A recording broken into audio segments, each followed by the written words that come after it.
Hey guys, Jason the X for SCNS Live, powered by Cinelinks.com. And check it out, I'm at the National Video Game Museum. If you have not been out here to Frisco to check out this thing, you are missing out on something. Look, I've been a gamer all my life, from Atari 2600 all the way now to PlayStation 4 and Xbox One. This place has it all. There is all kinds of nostalgia here. They've got recreated games, some of the systems that really gave us a headache, but man, the love is here of gaming. Plus, look, things you can press stuff and make things happen.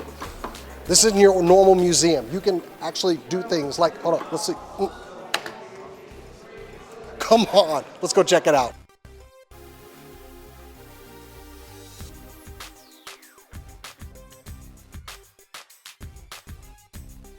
And I'm really thrilled to be here right now to throw out a couple introductory words as we get ready to let you guys walk through what is the nation's first video game museum in the country, right here in our own backyard of Frisco, Texas. So I'm really happy about that. Now, if you notice, we've got about 10,000 square feet of square footage here, of over 100,000 pieces from the video game world. Now, what you guys do not know is that we've gone to your hometowns.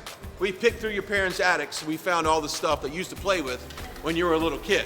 So I hope you have your fingers warmed up and ready to play some video games. As you can see behind us, we have the world's largest Pong game, which is really cool. So prepare for yourselves to have some fun, because this place is about having fun and about celebrating the world that is video games.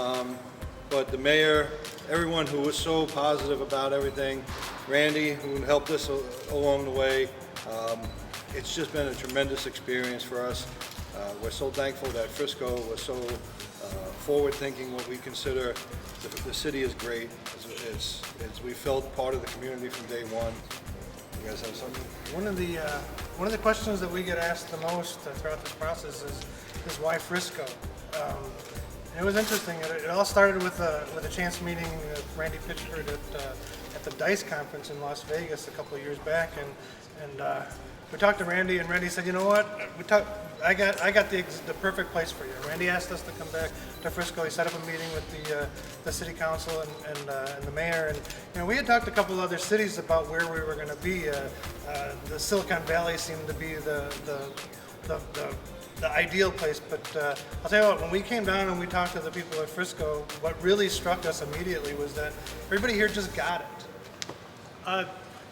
It pretty much said it all. I mean, I'm trying to think of the other thing that we get asked a lot is, what's next for you guys? You know, as if we haven't worked 30 years to make this happen, but there is always something next, right? So our vision of the museum was something like a 50,000 square foot space. And try to picture this. I don't know how much you've walked around here and seen what we've already got, but one of the things that I've always pictured in a real museum that would have every possible all-encompassing piece is that you would walk into a library-style place with maybe glass or acrylic walls, and down those halls you would see the spines of every single video game that had ever come out. You would walk down an aisle of Atari 2600. At the end, it'd be all of the Sega Dreamcast games that came out. And at the very end of that hall, after all of these glass and acrylic displays, there would be a librarian. And that person would say, "What game do you want to play today?" And you would say, "Let me play that Power Stone game that I saw on the shelf back there." And they would walk back behind the very wall that you stood at and looked at, pull the game out from behind, hand it to you.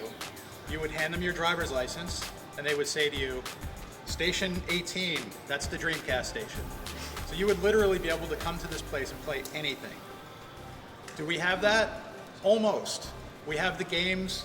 We have a limited amount of space to make all of those games a reality. We'll do a lot of rotation to make sure that you get the most out of this every time you come back. But we're just getting warmed up here. So you'll be seeing a lot of us, and we hope to be seeing a lot of you.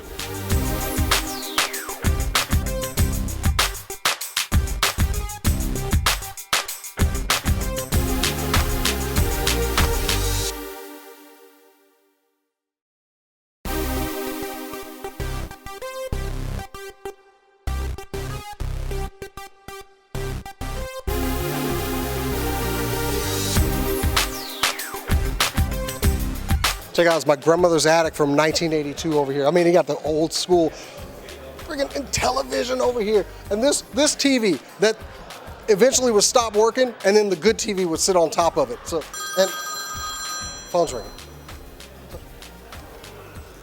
Hello?